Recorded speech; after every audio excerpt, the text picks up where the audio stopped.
पगडंडी का आखिरी मोड़ गर्मियों की छुट्टियां थीं। शहर की भागदौड़ और तेज रफ्तार जिंदगी से थककर सानवी अपने नाना नानी के गांव आई हुई थी। ये गांव पहाड़ियों के बीच बसा था, जहां दूर दूर तक हरियाली, खेत और शांत माहौल फैला हुआ था। ये जगह सानवी के लिए हर बार एक नई ताजगी लेकर आती थी। यहाँ की सुबहें खास थीं, सूरज की नरम किरणें, ठंडी हवाओं का झोंका और पक्षियों की चहचहाहट। हर सुबह सानवी गांव की पगडंडी पर टहलने जाती, जो खेतों के बीच से होकर पहाड़ियों तक जाती थी।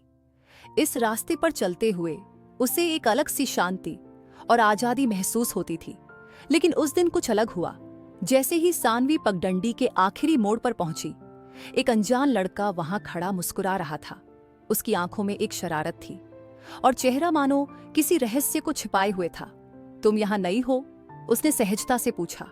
सानवी उसकी बेबाकी से थोड़ी चौंक गई। हाँ, और तुम्हें इससे क्या? उसने थोड़ी चिढ़ते हुए जवाब दिया। लड़के ने मुस्कुराते हुए कहा, मुझे कुछ नहीं, लेकिन अगर तुम रोज इसी रास्ते से जाओगी तो हमारी दोस्ती तो हो ही जाएगी। उसका नाम आर्यन था। वह गांव का लड़का था। मिट्टी की महक में पला बढ़ा, खुली हवा में सांस लेना और आसमान में बादलों को निहारना जिसे सबसे बड़ा सुख लगता था। सानवी और आर्यन की जिंदगी, उनके सपने और उनकी सोच एक दूसरे से बिल्कुल अलग थे। लेकिन उस दिन से हर सुबह पगडंडी का आखिरी मोड़ उनकी मुलाकातों का गवाह बनने लगा। सानवी उसे शहर की बड़ी बड़ी इमारतों, तेज रफ्तार गाड़ियों और वहां की चमचमाती जिंदगी के बारे में बताती। वहीं आर्यन उसे गांव की सादगी, मिट्टी की खुशबू और छोटी छोटी खुशियों के बारे में सिखाता। एक दिन आर्यन ने उसे एक खास जगह ले जाने का वादा किया। आज मैं तुम्हें अपनी सबसे पसंदीदा जगह दिखाऊंगा, उसने उत्साह से कहा। वह उसे एक छुपे हुए झरने तक ले गया। यह झरना पहाड़ियों के बीच था, चारों ओर जंगली फूलों की महक और पंछियों की मीठी आवाज से भरा हुआ। झरने का पानी नीचे गिरते हुए मोतियों जैसा चमक रहा था। यह मेरी जगह है, आर्यन ने कहा, झरने के पास एक पत्थर पर बैठते हुए। जब भी मुझे लगता है कि मेरी दुनिया बहुत छोटी है, मैं यहां आता हूं। सानवी ने उसके चेहरे की तरफ देखा और पूछा, तुम्हें ऐसा क्यों लगता है कि तुम्हारी दुनिया छोटी है? आर्यन ने एक पल के लिए आसमान की तरफ देखा, फिर धीरे से बोला, गांव के लोग छोटे सपने देखते हैं, यहां की दुनिया सिमटी हुई लगती है।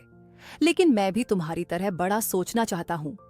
मुझे कुछ बनना है, लेकिन कहां से शुरू करूं समझ नहीं आता। सानवी ने उसका हाथ थाम लिया।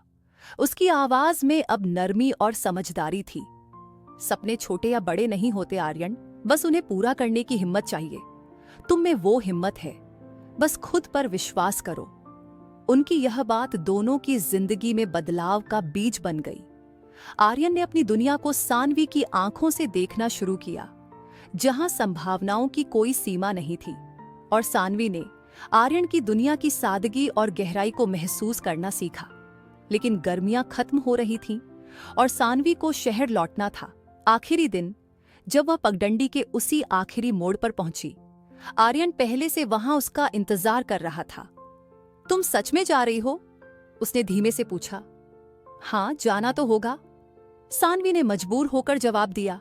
आर्यन ने उसे जाते हुए देखा, जैसे हर पल उसकी यादों में कैद करना चाहता हो। मैं तुम्हें मिस करूंगा, उसने कहा। मैं भी, सानवी ने मुस्कुराते हुए कहा।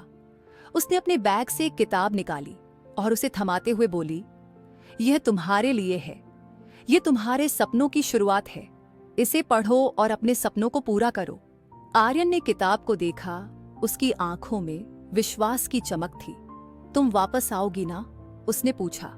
सानवी ने हल्की मुस्कान के साथ जवाब दिया, अगर यह पगडंडी और तुम यहीं रहे तो जरूर। वक्त बीतता गया। सानवी ने शहर लौटकर अपनी पढ़ाई और करियर पर ध्यान दिया, लेकिन गांव की यादें और आर्यन से की गई बातें उसके दिल में हमेशा ताजा रहीं। सालों बाद जब वह गांव लौटी, उसका दिल तेजी से धड़क रहा था। जैसे ही वह पगडंडी के आखिरी मोड़ पर पहुंची, आर्यन वहीं खड़ा था, उसकी राह देखता हुआ। उसकी आंखों में अब भी वही शरारत थी, लेकिन साथ ही एक नई चमक भी थी, अपने सपनों को पूरा करने की। मुझे पता था तुम वापस आओगी, उसने कहा। मुझे भी पता था कि तुम यहीं मिलोगे, सानवी ने मुस्कुराते हुए जवाब दिया। उनकी कहानी सिर्फ एक मुलाकात तक सीमित नहीं थी।